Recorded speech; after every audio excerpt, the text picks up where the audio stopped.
Bismillahirrahmanirrahim. Kita mulai sambil menunggu yang lainnya. Bismillahirrahmanirrahim. Assalamualaikum warahmatullahi wabarakatuh. Alhamdulillah wassalatu wassalamu ala Rasulillah wa ala alihi wa sahbihi wa mawala wa la hawla wa la quwata illa billahi wa ba'd. Alhamdulillah, segala puja dan puji hanya milik Allah Subhanahu wa ta'ala. Salawat dan juga salam kita hadiahkan kepada Rasul kita Nabi besar Muhammad sallallahu alaihi wa ala alihi wasallam. Kita lanjutkan kajian kita, masih membahas kitab Minhaj Firqatin Najiyah, dan kita masuk pada kekufuran dan macam-macamnya. Dan kemarin kita sudah membahas poin yang pertama tentang kufur takrib. Sekarang masuk pada poin kedua tentang kufrul ibai wal istikbari ma'at tasdik wa huwa adamul inqiyadi lil haqqi ma'al iqrari bihi ka kufri iblis. Jadi kekufuran yang kedua adalah kufur kesombongan, menolak kebenaran, dan itulah yang disebut dengan kufur iblis. Ma'asyiral muslimat yang dimuliakan Allah Subhanahu wa ta'ala, di sini pengarang membawakan dalil tentang kisah sujudnya para malaikat kepada Adam dan enggan sujudnya iblis kepada Adam. Allah Subhanahu wa ta'ala berfirman, wa idh qulna lil malaikati isjudu li Adam fasajadu illa iblis aba wastakbara wa kana minal kafirin. Dan ingatlah ketika kami katakan kepada para malaikat, sujudlah kalian kepada Adam, maka semua para malaikat sujud kecuali iblis. Dia enggan, sombong, dan termasuk makhluk yang kafir. Ayat ini mengisahkan kepada kita tentang kisah kesombongan iblis laknatullah alaihi. Jadi sebagaimana yang sudah kita ketahui bahwa saat Allah Subhanahu wa ta'ala menciptakan Adam alaihi salatu wassalam, maka para malaikat sempat bertanya kepada Allah Subhanahu wa ta'ala, kenapa Allah sampai menciptakan Nabi Allah Adam? Kemudian malaikat menawarkan diri, karena dikhawatirkan Adam ini yang akan diciptakan Allah akan menumpahkan darah dan merusak di permukaan bumi. Maka malaikat mengatakan, sebaiknya turunkan saja kami ke bumi, biar kami yang beribadah di bumi, supaya tidak ada lagi kerusakan dan pertumpahan darah yang sebelumnya sudah dilakukan oleh bangsa jin, karena jin lebih dulu diciptakan dibandingkan Adam. Tapi Allah Subhanahu wa ta'ala menolak dan mengatakan, inni a'lamu ma la ta'lamun. Saya lebih tahu tentang ciptaanku, kata Allah, dibandingkan kalian. Akhirnya kemudian Allah pun betul-betul menciptakan Adam alaihi salatu wassalam. Nah, ketika Allah Subhanahu wa ta'ala menciptakan Adam, dan Adam masih dalam bentuk tanah tembikar, iblis tahu, sehingga iblis mendatangi patung Adam yang belum ditiupkan roh. Maka iblis pun berputar-putar di patung Adam itu, terkadang masuk dari lubang telinga, keluar dari lubang hidung, masuk dari lubang mulut, keluar dari lubang telinga, dan begitu seterusnya. Kemudian iblis menganggap bahwa Adam itu makhluk lemah. Kenapa? Karena memiliki rongga. Nah, iblis kemudian mengatakan di hadapan patung Adam ini, lau sullittu alayya, lau sullitta alayya la uhlikanna. Kalau seandainya makhluk ini diserahkan kepadaku, maka ku hancurkan dia. Jadi hasadnya iblis itu sudah ada sebelum Adam ditiupkan ruh. Lah ketika betul-betul kemudian Allah Subhanahu wa taala meniupkan ruh kepada Adam dan meminta kepada seluruh malaikat untuk sujud kepada Adam, maka Allah Subhanahu wa taala katakan, fa idza sawaituhu wa nafakhtu fihi min ruhi faqa'u lahu sajidin. Maka setelah aku sempurnakan ciptaan Adam, kemudian semata-mata aku tiupkan ruh ke dalam jasad Adam, maka sujudlah kalian semua kepada Adam. Maka ketika betul-betul Allah Subhanahu wa taala meniupkan ruh kepada Adam, maka semua malaikat sujud kepada Adam. Dan sujudnya kepada Adam tentu bukan sujud ibadah, tapi maksudnya sujud penghormatan. Dan bukan sujud kepada jasadnya Adam, tetapi kepada ruhnya Adam. Karena Allah mengatakan semata-mata ruh ditiupkan, sujudlah kalian. Ya, karena ruh lebih mulia dibandingkan jasad. Maka ketika seluruh malaikat sujud kepada Adam, rupanya iblis yang hadir di situ tidak mau sujud. Ketika iblis tidak mau sujud, maka Allah Subhanahu wa taala memanggil iblis dan mengatakan, kenapa engkau tidak sujud kepada makhluk yang kuciptakan dengan tanganku? Maka iblis mengatakan, ana khairum minhu khalaqtani min nar wa khalaqtahu min tin. Karena aku lebih baik dibandingkan si Adam itu. Kau ciptakan aku dari api, sementara Adam kau ciptakan dari tanah. Iblis ini hendak mengkias dirinya dengan malaikat, bahwa api lebih dekat kepada cahaya dibandingkan tanah kepada cahaya. Makanya dia mengatakan, aku lebih baik dibandingkan Adam, karena aku masih dekat dengan malaikat. Nah, dari sini kemudian Allah Subhanahu wa taala murka karena iblis menentang perintahnya. Ketidakmauan iblis sujud kepada Adam itu karena kesombongan terhadap perintah Allah. Maka di sini Allah mengatakan, wa id qulna lil malaikati isjudu li Adam fasajadu illa iblis. Dan ingatlah ketika kami katakan kepada para malaikat, sujudlah kalian kepada Adam, semua malaikat sujud kecuali iblis. Alasannya, aba wastakbara wa kana minal kafirin. Dia enggan dan dia sombong dan termasuk makhluk yang kafir. Ma'asyiral muslimin yang dimuliakan Allah Subhanahu wa taala. Makanya dari sini, dari ayat ini menunjukkan bahwa sombong itu sesuatu yang sangat bahaya. Bahkan Imam Ibnul Qayyim rahimahullahu taala di dalam kitabnya Madarijus Salikin menukilkan perkataan gurunya Syekhul Islam Ibn Taimiyah rahimahullahu taala, di mana Ibnu Taimiyah mengatakan at-takabburu syarrun minasyirki.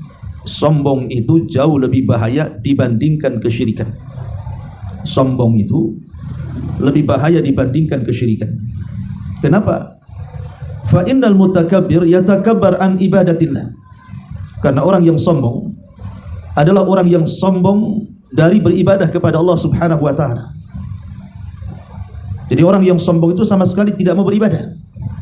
Dan tidak mau beribadahnya itu karena menentang. Tetapi wal musyriku ya'budullaha wa ghairahu. Tapi orang musyrik kan masih mau menyembah Allah, walaupun menyembah yang lainnya, tapi masih mau dia menyembah Allah, orang musyrik itu. Tapi orang sombong itu sama sekali tidak mau beribadah. Sudah tidak mau beribadah, alasan tidak mau beribadahnya karena menentang perintah Allah Subhanahu wa taala. Makanya beliau mengatakan at-takabbur syarrun minasyirki, bahwa sombong itu lebih bahaya, lebih buruk, lebih jelek dibandingkan kesyirikan. Ma'asyiral muslimat yang dimuliakan Allah Subhanahu wa taala. Tapi sebelum kita kembangkan tentang masalah kufur istikbar ini, kekafiran dalam bentuk kesombongan, kita tahu bahwa Islam sendiri sangat melarang dari kesombongan. Di antaranya Allah Subhanahu wa taala tegas mengatakan bahwa orang-orang yang sombong itu tidak disukai Allah. Sebagaimana Allah mengatakan dalam surah Al-Baqarah atau surah Luqman ayat 18, innallaha la yuhibbu kulla mukhtalin fakhur. Allah tidak suka dengan orang-orang yang sombong. Dan orang yang sombong itu walaupun hanya sebiji zarah sekalipun terancam tidak akan masuk surga. Sebagaimana hadis Nabi mengatakan, la yadkhulul jannata man kana fi qalbihi mithqala dzarratin min kibrin. Tidak akan masuk surga orang yang dalam hatinya walaupun sebiji zarah dari kesombongan. Kalau sebiji zarah saja yang sangat kecil terancam tidak akan dimasukkan ke dalam surga. Macam mana kesombongan yang memenuhi hati seseorang? Maka tentu lebih layak lagi masuk neraka. Kemudian juga orang yang sombong itu balasannya mengerikan di akhirat. Karena al-jaza'u min jinsil amal. Namanya balasan itu kan disesuaikan dengan amalannya. Ketika di dunia dia merasa besar, dan manusia dianggapnya kecil, maka di akhirat jasadnya akan dikecilkan seperti semut yang berjalan berseok-seok karena takut keinjak manusia-manusia besar. Dan itu sebagaimana hadis Nabi mengatakan, yuhsyaruna yaumal qiyamati, atau annal mutakabbirina yuhsyaruna yaumal qiyamati amsala dzar fi suratir rijal. Sesungguhnya orang-orang yang sombong itu akan dikumpulkan pada hari kiamat seperti semut dalam bentuk manusia kecil, ya, di tengah-tengah manusia yang besar-besar dia kecil sendiri, sehingga dia terseok-seok takut diinjak. Begitulah Allah Subhanahu wa taala mengancam orang-orang yang sombong di dunia dengan mengecilkan mereka di akhirat. Ma'asyiral muslimin, muslimat yang dimuliakan Allah Subhanahu wa taala. Baik, lalu kenapa kemudian orang itu bisa ada kesombongan? Tentu ada sebabnya. Nah, mungkin sombong itu tahu-tahu muncul kan gitu. Mesti ada sebab kesombongan itu. Para ulama mengatakan bahwa di antara sebab-sebab munculnya sombong itu apa saja? Pertama, karena ada hasad. Karena ada hasad. Jadi biasanya munculnya sombong itu karena hasad. Berawal hasad kepada orang karena dia tidak memiliki apa yang dimiliki orang. Mulailah dia sombong, mensombongkan dirinya bahwa dia pun sama seperti dia atau mungkin lebih daripada dia. Dan ini sangat bahaya, ya. Kemudian yang kedua, di antara sebab kesombongan adalah al-hikdu. Al-hikdu itu artinya karena adanya kedengkian, tidak suka dengan orang. Jadi karena adanya kedengkian, itulah yang membawa orang akhirnya menjadi sombong. Kemudian yang ketiga, riyah. Ingin menampakkan sesuatu kepada manusia, bahwa dia lebih kaya, dia lebih tinggi jabatannya, dia lebih terhormat. Ria ingin dikasih tahu dengan merendahkan orang, ya. Kemudian juga yang keempat, al-ujub, karena membanggakan diri. Kalau membanggakan diri ini sudah barang tentu biasanya berakhir dengan kesombongan. Tapi ma'asyiral muslimat yang dimuliakan Allah Subhanahu wa taala, kalau kita melihat di dalam Al-Qur'anul Karim tentang macam-macam takabur, macam-macam kesombongan itu. Kesombongan itu dibagi menjadi tiga. Yang pertama, at-takabbur 'ala Allah, sombong kepada Allah Azza wa Jalla, dan ini yang paling bahaya pembahasan kita ini. Sombong kepada Allah karena ini membawa kepada kekufuran. Sombong kepada Allah. Nah, seperti dicontohkan sombongnya iblis kepada Allah. Ketika disuruh sujud dia tak mau. Kemudian sombongnya Namrud kepada Allah karena dia merasa bahwa dia memiliki rububiyah Allah, mampu menghidupkan dan mematikan. Ketika dia berdialog dengan Ibrahim, kemudian Ibrahim mengatakan, Rabbiyalladzi yuhyi wa yumit, Rabbku yang menghidupkan dan mematikan. Apa kata Namrud? Ana uhyi wa umit, saya juga bisa menghidupkan dan saya bisa mematikan. Padahal dia tidak bisa, tapi dia sombong, seolah-olah dia menempati kedudukan Tuhan. Kemudian juga sombongnya Fir'aun kepada Allah Subhanahu wa taala, yang jelas-jelas dia mengaku dirinya sebagai Tuhan dan mengatakan ana rabbukumul a'la, saya Rabb kalian yang paling tinggi, dan mengatakan tidak ada Tuhan selainku. Kemudian juga sombongnya kaum-kaum para nabi kepada nabi.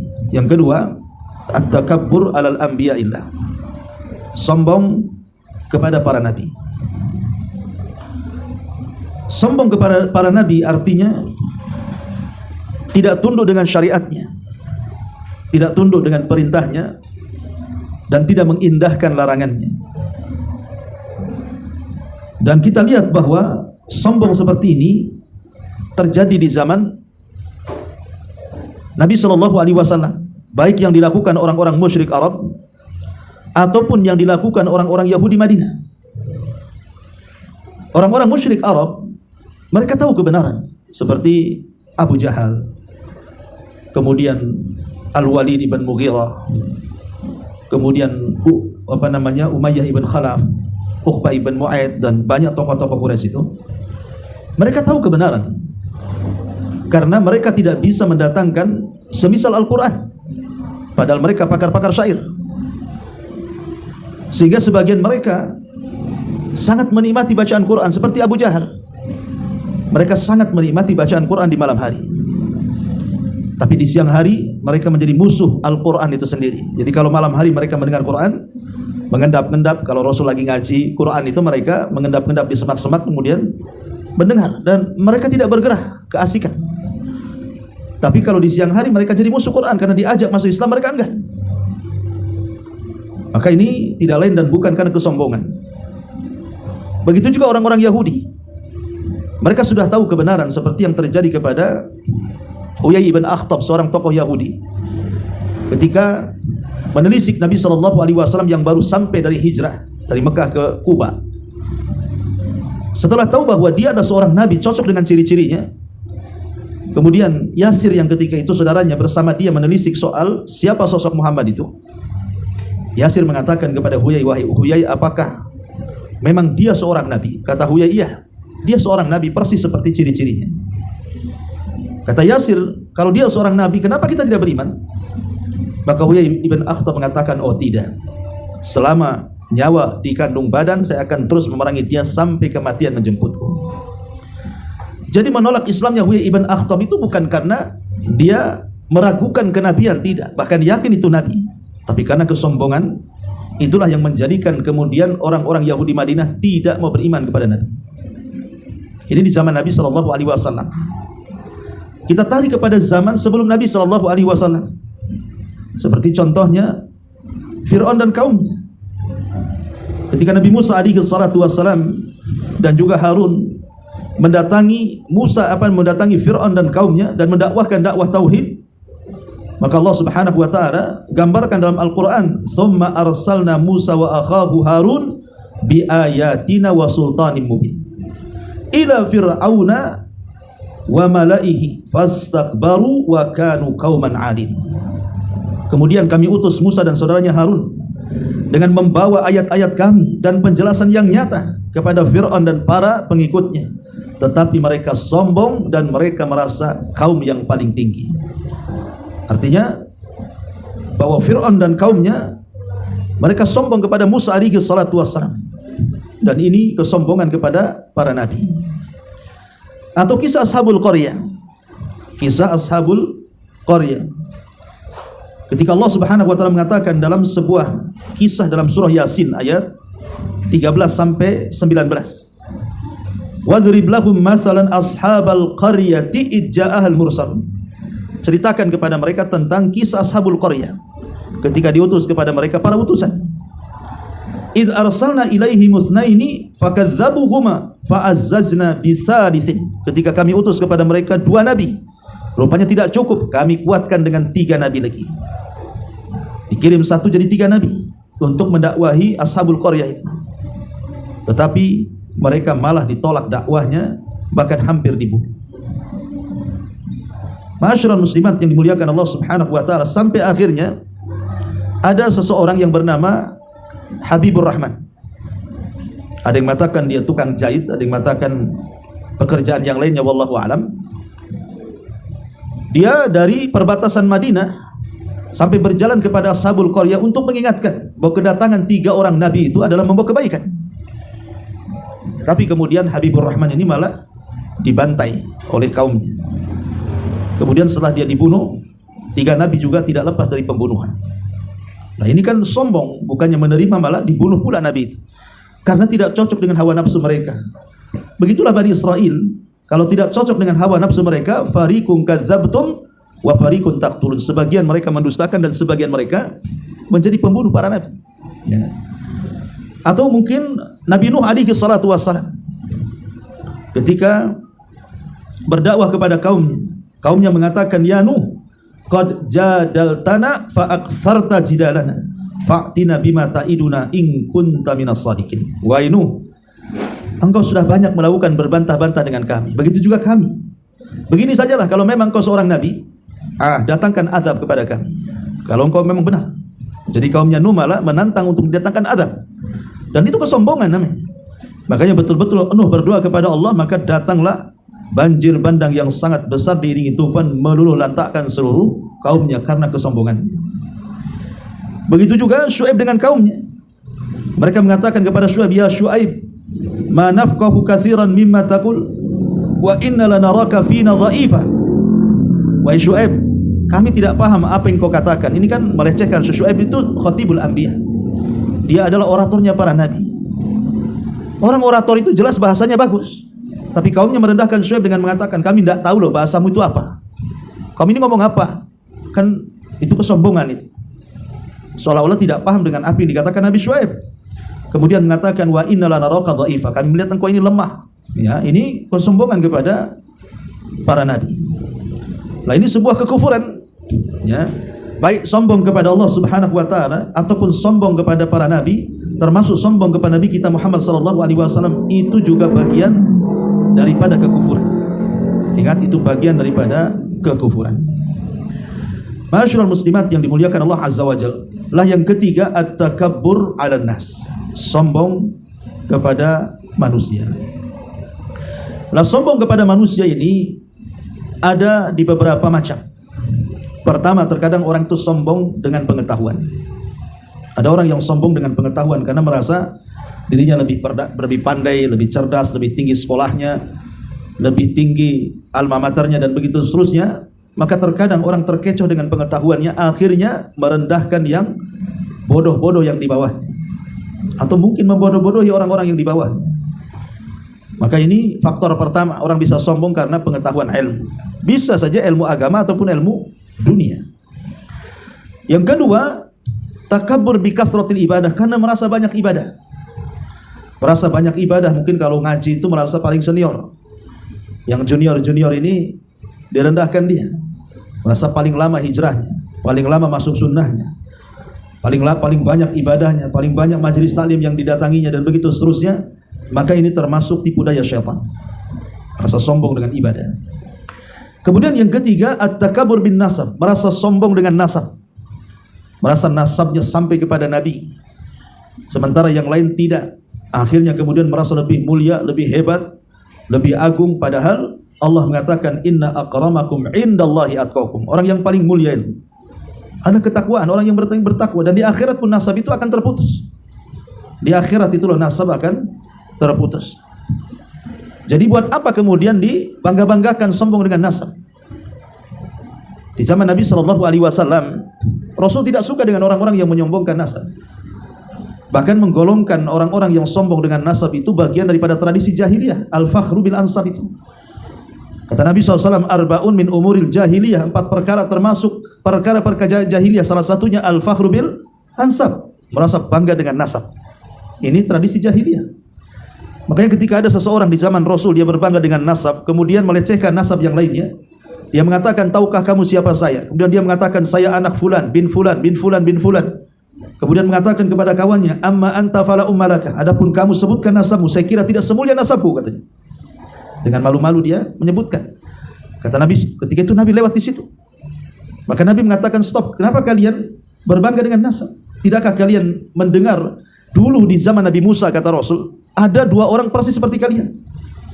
Yang satu mengatakan, tahukah kamu siapa saya? Kemudian dia mengatakan, saya fulan bin fulan bin fulan bin fulan, sampai 9 kakeknya disebut. Dan dia sombong dengan kakek-kakeknya. Kemudian setelah dia berbangga dengan nasab, dia lecehkan nasab orang dan mengatakan, amma anta fala ummalaka. Adapun kau, saya kira tidak punya nasab sehebat diriku, katanya. Sebutkan nasabmu.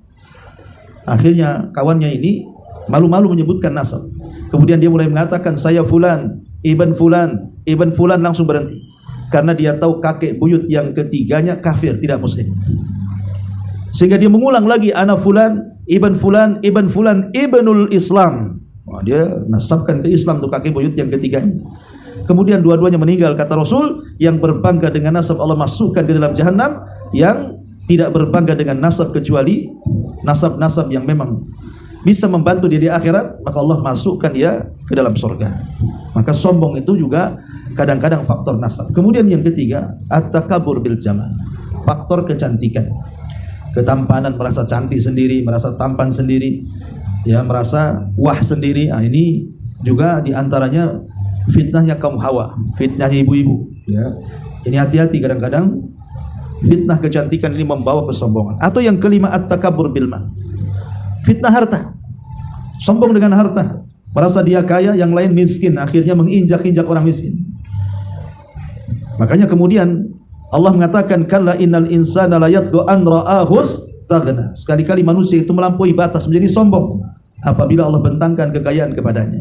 Seperti Qarun, dia merasa kaya sehingga kemudian dia meremehkan manusia, sampai kepada meremehkan Nabi Musa, seorang nabi sekalipun diremehkan dia karena merasa kaya. Tapi Allah Subhanahu wa taala katakan, fa khasafna bihi wa bidarihi al-ardh. Kami tenggelamkan Qarun dan seluruh kekayaannya. Jadi, dan ataupun tadi kisah Sahibul Jannataini, kita lihat dalam surah Al-Kahfi ayat 32 sampai 44 kan, menceritakan tentang kisah pemilik dua kebun. Dia merasa bangga dengan dua kebunnya, dia sombong dengan kedua kebunnya, sampai dia tidak percaya bahwa ada hari kebangkitan. Bahkan dia mengatakan, kalaupun ada hari kebangkitan, aku akan diberikan yang lebih daripada yang Allah berikan di dunia, katanya. Dia kira Allah sayang itu bentuknya adalah memberikan harta. Dan dia kira orang yang tidak disayang Allah itu ketika Allah tidak menganugerahkan harta. Bukan, orang kaya dan miskin itu bukan tanda yang satu disayang Allah, yang satu tidak disayang Allah, tidak. Karena kekayaan itu bukan alamat orang ini cinta atau tidak dicinta Allah Subhanahu wa taala. Kalau memang kekayaan itu tanda dicinta Allah, kenapa Qarun diazab? Kenapa Namrud diazab? Kenapa Fir'aun ditenggelamkan? Artinya bukan itu tanda cinta dan tidaknya Allah Subhanahu wa taala. Justru kadang-kadang harta itu menjadi fitnah, timbul kesombongan.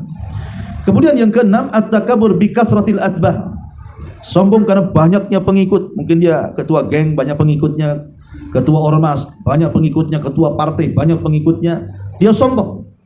Ya, jadi dengan banyaknya pengikut akhirnya dia sombong. Nah, ini masalah gitu ya. Ya, dan juga faktor-faktor kesombongan banyak lagi. Ya, seperti orang yang isbal itu juga termasuk sombong, melembrehkan kain di bawah mata kaki. Nah, itu juga bagian daripada kesombongan. Termasuk juga sombong adalah ketika seseorang itu menolak kebenaran, dinasihati tidak mau, ya, dan merendahkan orang. Ya, dari sini, tetapi sekali lagi bahwa pembahasan kita adalah fokus kepada kufur takdzib. Dan kufur takdzib meliputi dua kesombongan, yang pertama dan yang kedua, sombong kepada Allah dan sombong kepada para nabi. Termasuk sombong kepada Nabi kita Muhammad sallallahu alaihi wasallam, itu yang maksudnya ya, kufur akbar tadi, ya. Wallahu alam. Ini materi tentang masalah bahaya sombong. Tapi sebelum saya tutup, silakan kalau ada yang mau bertanya. Iya.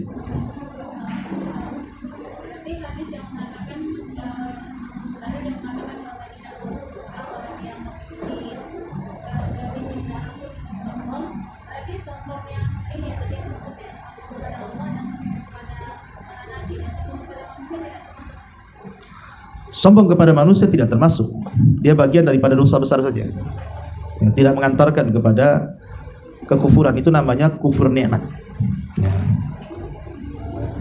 Wallahu a'lam.